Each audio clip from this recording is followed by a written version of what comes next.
ನೋಡಿ, ನಮ್ಮ ವೇದವಾಕ್ಯವೇ ಹಿಂದುತ್ವದ ಜಯಘೋಷವು ಮೊಳಗಿಸಿ ನಾಡನ್ನು ಜಾಗೃತಿಗೊಳಿಸೋಣ ಅಂತ ಎದೆ ತಟ್ಟಿ ಹೇಳ್ತೇನೆ. ನಾನು ಧರ್ಮದಾರಾಧಕ, ಮಂಜುನಾಥ ನನ್ನದು, ಅಣ್ಣಪ್ಪ ನನ್ನದು, ಯಾರಿಗೆ ಬಿಟ್ಟುಕೊಡುದು? ಸನಾತನ ಹಿಂದೂ ಧರ್ಮದ ಒಂದು ಮೂಲ ಕ್ಷೇತ್ರ, ಅದು ಸತ್ಯ ಕ್ಷೇತ್ರ, ಧರ್ಮ ಕ್ಷೇತ್ರ, ನ್ಯಾಯ ಕ್ಷೇತ್ರ.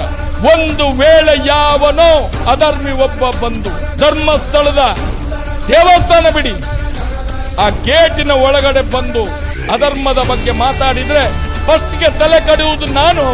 ಸನಾತನ ಹಿಂದೂ ಧರ್ಮದ ಒಂದು ದೇವಸ್ಥಾನವನ್ನು, ಮುಜರಾಯಿ ಇಲಾಖೆಗೆ ಸಂಬಂಧಿಸಿದಂತ ದೇವಸ್ಥಾನವನ್ನು ಸುಳ್ಳು ಅಪಿದಾತಾಗಿ ಮಾಡಿಕೊಂಡವರು ನೀವು.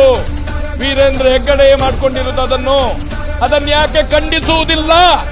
ಇವತ್ತು ಸನಾತನ ಹಿಂದೂ ಧರ್ಮದ ಉಳಿವಿಗಾಗಿ ಟೊಂಕ ಕಟ್ಟಿ ನಿಂತು, ಒಂದು ವೇಳೆ ನಾನು ತಪ್ಪು ಮಾಡಿದ್ರೆ ನನ್ನ ಅಂತ್ಯ ಆಗ್ಬೇಕು. ಭಕ್ತರಾಗಿ ಬನ್ನಿ, ಹೋಗಿ ಕೈ ಮುಗಿರಿ. ಮಹೇಶ್ ಶೆಟ್ಟಿ ತಪ್ಪು ಹೇಳಿದ್ರೆ ಮಹೇಶ್ ಶೆಟ್ಟಿಯ ಮೇಲೆ ಪ್ರಮಾಣ ಮಾಡಿ ಹೇಳಿ.